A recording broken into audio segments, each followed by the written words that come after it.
pessoal, eu sou o professor Rodrigo Fernandes, professor da disciplina de Agricultura Orgânica do curso de Agronomia da Faculdade Evangélica de Goianésia, e essa é a nossa aula 8 sobre manejo ecológico dos solos. Bem, a nossa aula 8 ela está baseada basicamente nas obras Conceitos e Princípios para o Manejo Ecológico do Solo e Manejo Ecológico do Solo, que são essas duas obras que vocês podem verificar aqui abaixo. O primeiro arquivo tinha sido postado para vocês na semana passada, na aula que nós tivemos apenas sobre aulas sem atividades, sem vídeo aula, né? E o livro da Ana Maria Primavera eu postei durante essa madrugada para vocês também. Agora vocês têm acesso às duas obras que vão dar base para a nossa aula de hoje. Bem, antes de mais nada, é importante que nós lembremos as diferentes áreas que envolvem a ciência do solo. Quando nós falamos de ciência do solo, independente se na agricultura convencional ou na agricultura orgânica, cabe lembrar que a agricultura ela é baseada na ciência do solo, que vem desde a parte relacionada à física do solo, como a gente pode observar nessa primeira figura, em que engloba a parte relacionada à textura do solo, à estrutura do solo, à profundidade, à temperatura, à porosidade do solo. Também nós podemos lembrar da fertilidade ou da química do solo, em que os nutrientes estão disponíveis para que a planta possa absorver. E à medida que esses nutrientes vão ficando em quantidades menores, a gente precisa repor para que a planta consiga absorver os nutrientes e se desenvolver bem. Além disso, a biologia do solo tem fundamental importância de diversas formas, seja na ciclagem de nutrientes, seja na abertura de galerias para que essa água infiltre no solo, seja para ajudar na estruturação física do solo. Isso tudo vai nos remeter à disciplina relacionada à conservação do solo. Então, lá na conservação do solo, na disciplina do 8º período, a gente falou sobre como práticas de física do solo, química do solo e biologia do solo são influenciáveis a ponto de melhorar as características de conservação, de manejo e conservação desse solo. Bem, lembrado isso, vamos adiante. Origem do solo.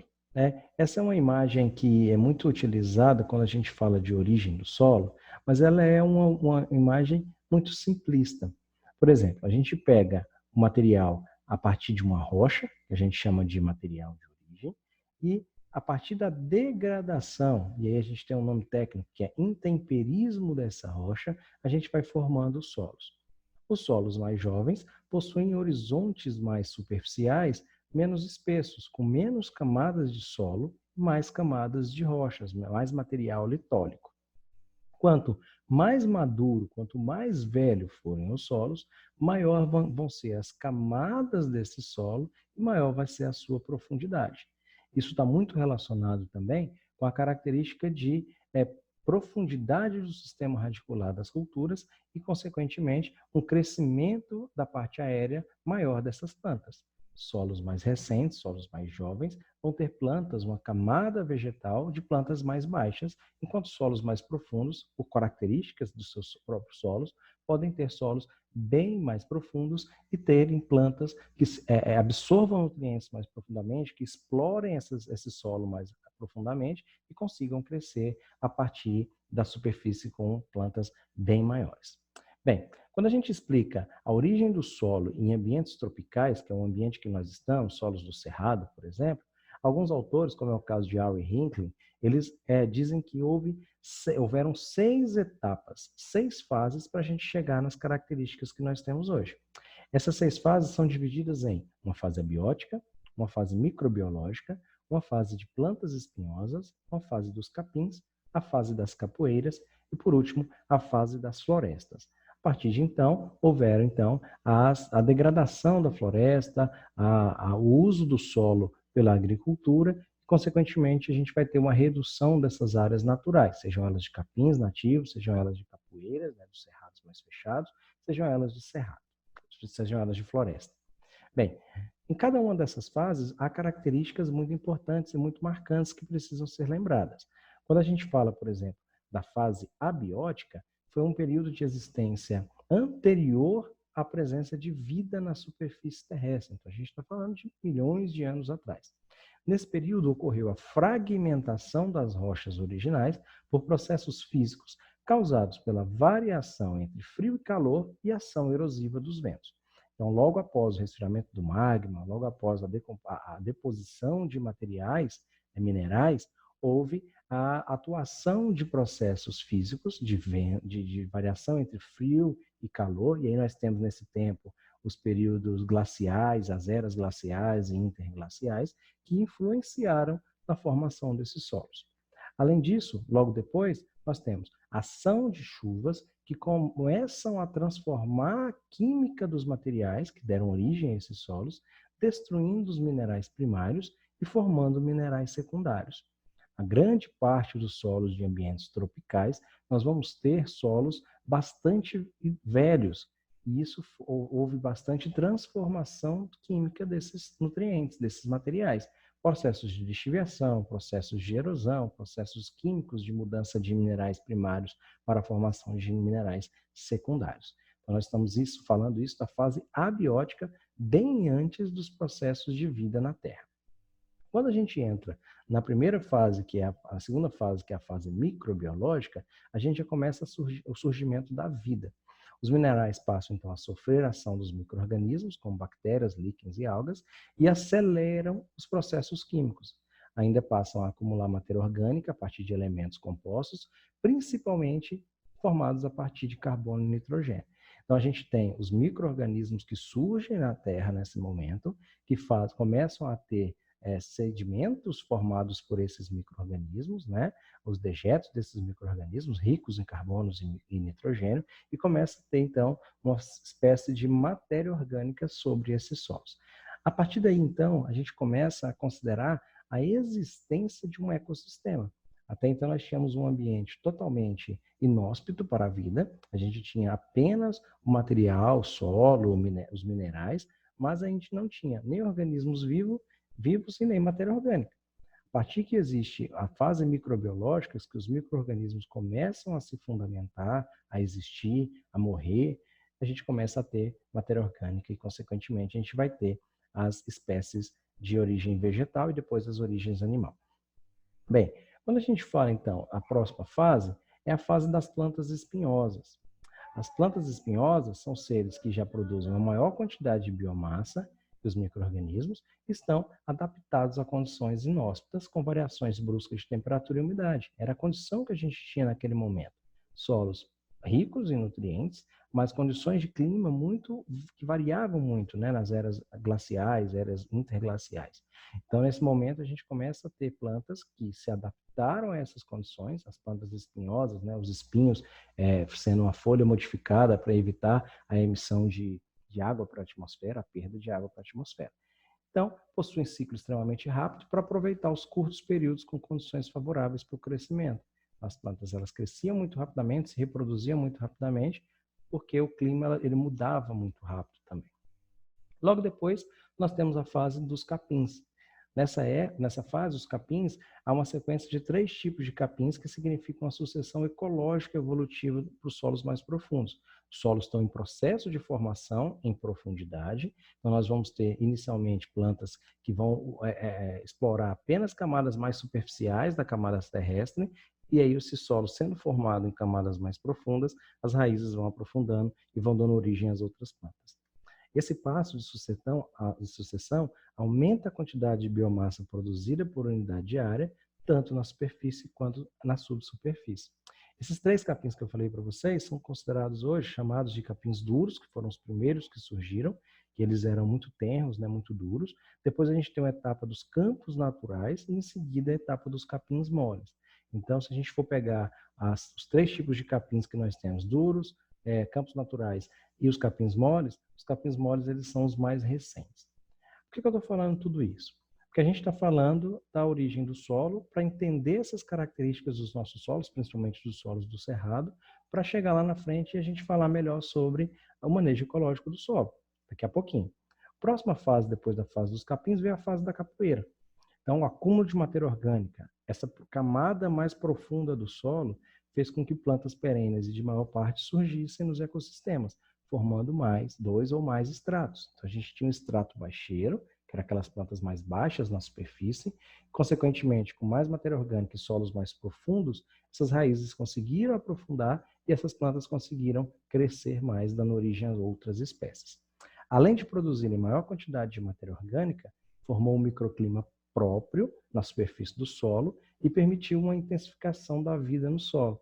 Aí, então, a gente começa a ter um organismo, um ambiente formado por plantas protegendo o ambiente do solo, a umidade do solo, a temperatura do solo passa a variar menos, e nesse momento a gente tem, então, uma maior qualidade de solo para os organismos se reproduzirem e trabalharem. Trabalharem como? Degradando a matéria orgânica, melhorando as condições desse solo. Por último, nós temos as fases de florestas. A gente tem uma evolução do ecossistema, que vai no sentido de produzir vegetação mais alta. Então, a gente fala de um ecossistema completo, quando ele tem estratos mais baixeiros, mais rasos, plantas de médio porte e plantas de alto porte, justamente porque elas estão explorando tanto as camadas de solo mais superficiais quanto as mais subsuperficiais, quanto as camadas aéreas, tanto mais próximos ao solo, quanto aquelas camadas bem mais altas em relação ao solo. Então, a gente vai ter cada vez mais matéria orgânica, entrada de matéria orgânica no sistema, solos mais profundos e com horizontes cada vez mais diferenciados. Essa é a evolução dos nossos solos aqui do ambiente cerrado, principalmente dos ambientes tropicais, principalmente aqui na nossa região do ambiente cerrado. Nós tivemos todas essas fases até chegar no que nós tínhamos, que era a fase de florestas. Depois desse solo formado, depois desse solo profundo, vieram, então, a exploração desse solo com a agricultura. A gente desmatou, por exemplo, as áreas de florestas, de matas, até a gente conseguir produzir alimentos nessas regiões. E aí eu tenho para vocês, então, que o manejo ecológico do solo é entender que o ambiente, que o ecossistema natural, ele está no seu nível máximo de produtividade, o clímax daquela área, dentro de potenciais do ambiente, sendo limitado pela disponibilidade de água, de radiação e de nutrientes.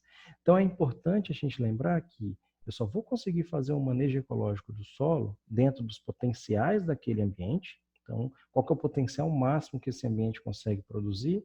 E ele pode ser limitado pela disponibilidade de água, radiação e de nutrientes. A partir de eu entender o que aquele solo pode ser, o potencial daquele solo, o que ele pode fornecer para aquele ambiente, a gente vai poder intensificar a produção nesse ambiente.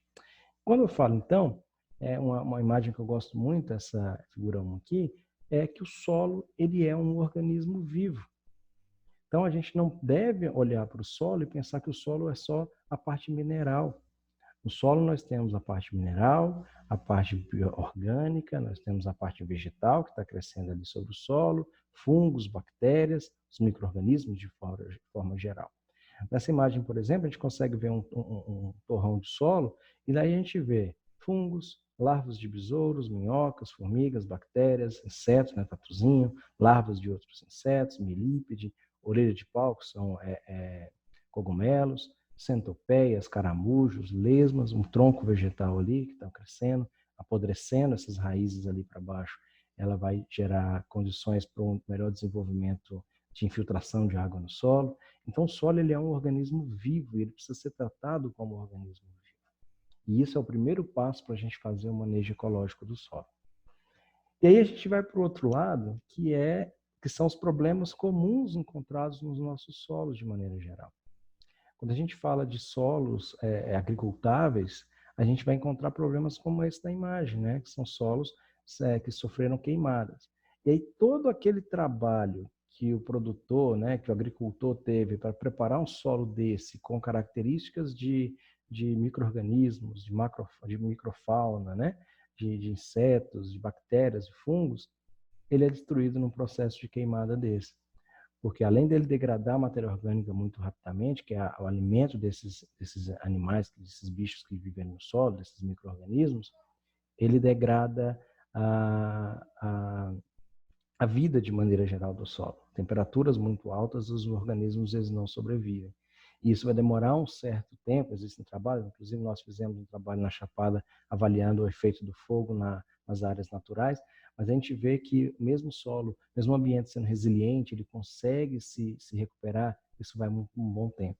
E nas áreas agricultáveis esse tempo é ainda maior, porque a gente não tem um equilíbrio do sistema. Outros problemas que a gente encontra, por exemplo, problemas relacionados à acidez do solo. Então, aqui eu tenho um solo ácido, nessa imagem da esquerda. Eu tenho aqui uma grande quantidade, por exemplo, de alumínio, problema com hidrogênio, bastante alumínio e hidrogênio que causam a acidez do solo. A gente vai ver daqui a pouquinho o processo de calagem, ele transforma esse solo ácido em um solo controlado, não solo equilibrado, não ácido, onde a gente eliminou totalmente o alumínio e reduziu a quantidade de hidrogênio, levando a saturação de base dentro da expectativa de determinadas culturas. Outros problemas que a gente encontra é problemas relacionados ao superpastejo, a áreas de degradação, então um ambiente desse, um solo totalmente degradado fisicamente, falando, processos erosivos, justamente pela compactação do gado, pelo manejo inadequado, a gente não vê curvas de nível, a gente não vê terraços, então são problemas na agricultura que a gente ainda enfrenta, na agropecuária de maneira geral. Outro problema é a contaminação do solo por lixo, ou por resíduos de petróleo, ou por agrotóxicos. Então, tudo isso está relacionado com a redução da qualidade desses solos. É importante que a gente veja esses solos agricultáveis como fonte de alimento e que a gente proteja esse solo, equilibrando o manejo ecológico do solo. Aqui uma área desertificada, a gente vê uma área ali que a gente vê alguns animais, uma pastagem bem rala, bem ali ao fundo a gente consegue ver essa pastagem bem rala com material bem seco, provavelmente uma área de sertão, e o solo está degradado. Então a gente não tem condições de cultivar num solo desse, um solo normalmente muito argiloso, que ele racha quando acaba o período chuvoso. Ele alaga e depois ele racha quando vem a estiagem.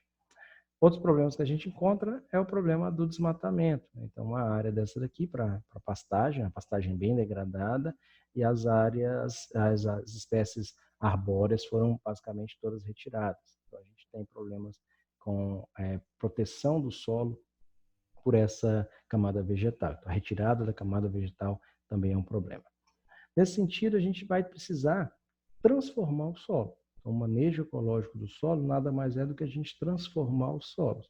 Esse solo da esquerda seria um solo convencional, e eu relembro, a gente falou lá em manejo e conservação do solo, nessa imagem. A gente tem um solo totalmente mineral, a gente não vê quase matéria orgânica, a coloração do solo ela é mais clara justamente pela falta de matéria orgânica. O solo ele não tem fissuras para infiltrar água no solo, não tem organismos, e ele é um solo bem compactado. E aí quando a água da chuva bate nas camadas superficiais, acontece aquele salpicamento, aquelas perdas por salpicamento da chuva. Do lado direito a gente tem um solo orgânico. Eu tenho micro-organismos, eu tenho raízes mais profundas, eu tenho um solo mais aerado, eu tenho infiltração de água. Mas como que eu vou transformar esse solo? Como que eu vou pegar um solo que é mineral, um solo que é problemático, digamos assim, transformar esse solo em um solo orgânico, um solo manejado ecologicamente, para que aumente a produtividade, aumente a qualidade desse solo? É isso que a gente tem como desafio. Trouxe algumas sugestões, algumas formas que a gente pode fazer. Primeiro, fornecendo nutrientes às plantas. Agora, independente se é agricultura orgânica ou convencional, é importante que o nutriente seja fornecido à planta. Na infertilidade, a gente fala que são 16 os elementos essenciais para o crescimento das plantas, Os 3 orgânicos, carbono, hidrogênio e oxigênio, e os 3 inorgânicos, divididos em macronutrientes, primários e secundários, e os micronutrientes. Esses nutrientes precisam ser fornecidos às plantas. Na agricultura convencional, através de adubos químicos solúveis. Na agricultura orgânica, eu preciso buscar alternativas, mas eu preciso fornecer esses nutrientes. Outra forma, na correção da acidez do solo. A gente sabe que o pH do solo ele influencia na disponibilidade de nutrientes. Então é importante que a gente corrija o solo para pH próximo a 6 e 6,5, que é a faixa ideal para a maioria das culturas, isso independente se é agricultura orgânica ou convencional. Na agricultura orgânica, inclusive, o uso do calcário é permitido. Incrementar a matéria orgânica, A gente tem o uso, por exemplo, de fertilizantes orgânicos, eles vão alimentar o solo, aumentar a matéria orgânica, vão fornecer nutrientes para o solo, fornecer nutrientes para os micro-organismos e as plantas vão absorver esses nutrientes. Então, a agricultura orgânica, ela fornece fertilizantes orgânicos, fontes orgânicas. A agricultura convencional, ele fornece fertilizantes sintéticos, na maioria das vezes, que são alimentos, alimentam apenas a planta, são nutrientes para a planta. Então, quando a gente tem do lado orgânico nutrientes que vão melhorar o incremento de matéria orgânica, vão fornecer os nutrientes para as plantas, fornecer nutrientes para os micro-organismos, a gente está trabalhando de forma ampla esse solo, e não apenas fornecendo o adubo, né, fornecendo o nutriente para a planta. Outra forma importante é o uso de adubos verdes. A agricultura ela tem evoluído, tanto na convencional quanto na orgânica, com a adubação verde, que utiliza principalmente espécies de leguminosas, né, crotalária, mucuna, para que, ao serem incorporadas no solo, elas fazem fixação biológica de nitrogênio, consiga, além de outros nutrientes, disponibilizar nitrogênio para o solo, né? Isso tudo vai fazer com que haja um estímulo à atividade biológica do solo. Aqui eu tenho na mão aqui dois torrões de solo. Do lado direito um solo bem orgânico, marrom. Do lado esquerdo o solo orgânico, marrom. E do lado direito a gente tem um solo orgânico, né? No mineral, no marrom, e o mais escuro, o orgânico. Então a gente vê a diferença de solo, um solo mais fofo, um solo mais aerado, um solo que a gente vê raízes, vê micro-organismos se desenvolvendo, macro-organismos se desenvolvendo nesse solo. Então, houve um estímulo à atividade biológica que é observado principalmente pela essa diferença de coloração. Além disso, é importante fazer o manejo de plantas espontâneas, né? Quando a gente tem uma planta espontânea, planta invasora no ambiente, essa planta ela compete por nutrientes e água e sol e tudo, né? Temperatura, forma microclima. Então é importante fazer o manejo dessas plantas espontâneas e retirar essas plantas, no caso da agricultura orgânica, fazendo o arranquio manual, fazendo a capina, e da agricultura convencional vão ter as outras técnicas, né, que podem ser utilizadas. Então é importante que a gente utilize técnicas de manejo da agricultura para que a gente possa chegar no manejo ecológico do solo. Chegando no fim aqui, eu trago para vocês uma parte importante que é a compostagem. A compostagem, né, a gente tem aqui o processo de compostagem. Restos de alimentos, em vez de ir para o lixo, devem ir para pilhas de compostagens em recipientes, que vão virar compostos orgânicos que podem fertilizar uma horta, por exemplo, uma área de produção de alimentos, e voltar na forma de alimento para quem produziu esse composto. E aí a gente vai ter a formação ali, o lixo, né, o lixo orgânico que iria para o lixo, ele vai virar um composto orgânico. Isso é muito interessante do ponto de vista de residências, quando a gente pensa nessa forma, né, de lixos, de restos de alimentos, irem para o processo de compostagem e transformarem em composto orgânico. Mas isso vai muito além, isso não é apenas em casa que a gente pode fazer, né? Então, quando a gente pega, por exemplo, um produtor de hortaliças orgânicas, ele não vai pegar restos de alimentos, ele vai precisar utilizar outras fontes de produtos para poder fazer o seu composto, fazer a sua compostagem. Então, a gente vai ter, crescendo muito no Brasil, principalmente por conta da Embrapa, as pesquisas participativas. Até um tempo atrás, a gente via o seguinte: o produtor queria produzir um composto e ele entrava em contato com a Embrapa falava, você precisa ter 200 quilos de capim-napier, 100 quilos de farinha de ossos. E aí o produtor falava, não vou fazer o composto, eu não tenho nem o capim nem a farinha de ossos. E a Embrapa desenvolveu o que a gente chama de pesquisa participativa, que é o uso, entender o que o produtor precisa, o que ele tem disponível na propriedade, para aí sim fornecer uma receita, digamos assim, para que ele possa produzir o seu composto, né? Então, hoje, muitos materiais estão sendo pesquisados dentro das características das unidades produtivas, né, dos produtores, para que nenhum material seja perdido e que nenhum produtor fique desassistido.